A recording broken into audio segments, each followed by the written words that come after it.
where does my property think it's running off to? I make people happy. I am the one who can grant people joy. I trap them, make them suffer, tear them apart, and drag them into despair. Fear me. I'll show you what happens when you defy God. Hello and welcome to One Piece 101, the series that breaks down everyone and everything in the One Piece world. Today we are going to be looking into the one and only entertainment extraordinaire, Gild Tesoro.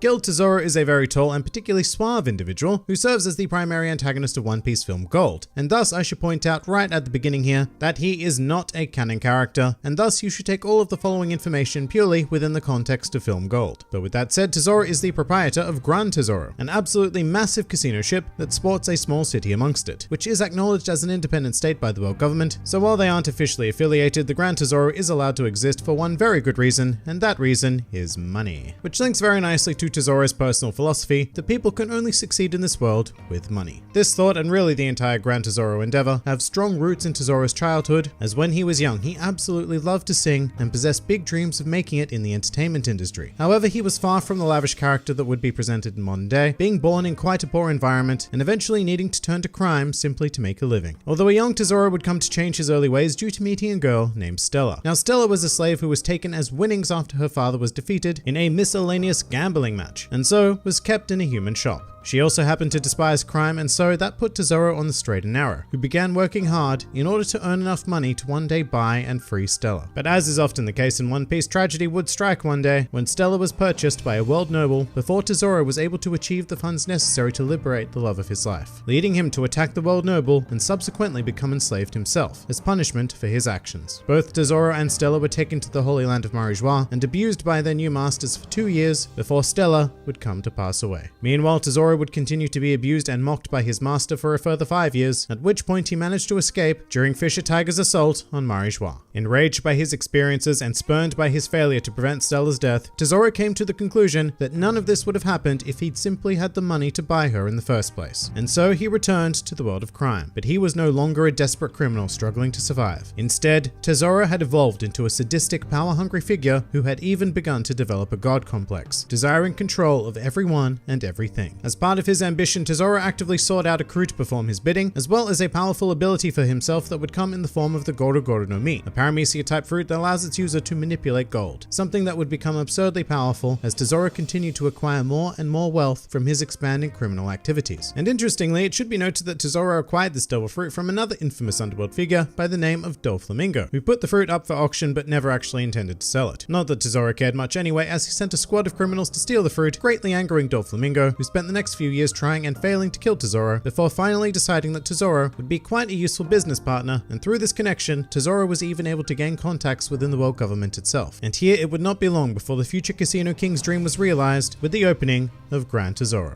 However, craving more power and control, Tesoro was not going to stop there, as his ultimate ambition then became to acquire more wealth than any individual on the planet, and eventually force even the world nobles to submit to him. In essence, going full god complex. And in order to achieve this, he developed a very simple business model on his floating casino, which was to drive its visitors into crippling debt and force them to work for more or less the rest of their lives to pay it off. Cue the Straw Hats arriving on his casino island ship, and Tesoro welcomed them with open arms. Although after Tesoro challenged Luffy to a game and dare I say cheated to win, the Straw Hats attempted to retaliate, which resulted in the capture of Roronoa, and Tesoro threatening to execute him should the Straw Hats not repay their debt in time. And look, what follows is the fantastic heist movie that is One Piece film Gold, with the Straw Hats infiltrating Grand Tesoro with the ultimate goal in mind of freeing everyone from Tesoro's control, and going on to do so rather successfully actually, causing Tesoro to have a fit of rage and attempting to regain control of the situation by summoning massive waves of gold to encase everyone in, before encasing himself in some sort of golden mech controlled by his devil fruit abilities, and thus taking on his final form. Tesoro would then face off directly against Luffy and would prove superior to the Straw Hat Captain's efforts. Well, that is prior to Luffy's activation of Gear 4th. From here, the momentum of the fight swung heavily in Luffy's favor, and Tesoro would go on to be defeated by Luffy's Leo Rex bazooka, sending him flying onto a marine ship where he was promptly arrested. However, it should be noted that Tesoro's final thoughts were revealed to the audience prior to the moment of his defeat, and those thoughts were of his lost love, Stella.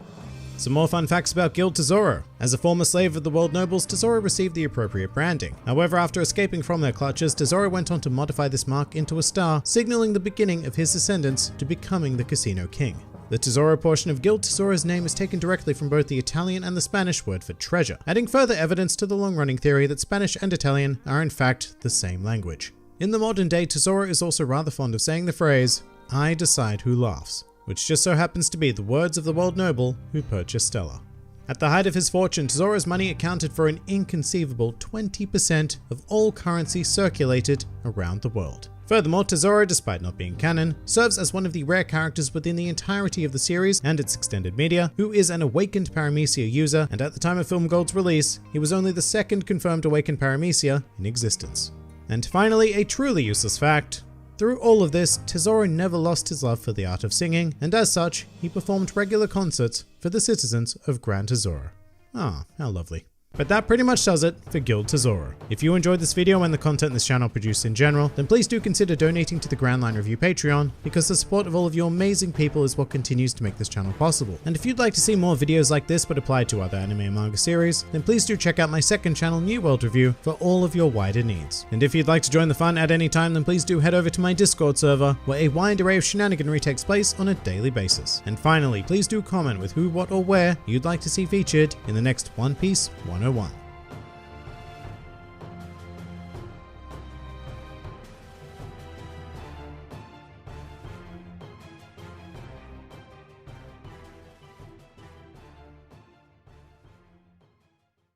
Now, if you've had the pleasure of viewing One Piece Film Gold, you'll know that Tesoro also happens to be the only movie villain whose, for whatever reason, arse we've seen on screen. In fact, he may be the only villain in One Piece whose arse we've seen in general. I mean, do let me know if you can think of any others, but at the same time, yeah. For now, let's all take a moment to think of the animator who had to spend a good chunk of their lives staring into the rear of Tesoro.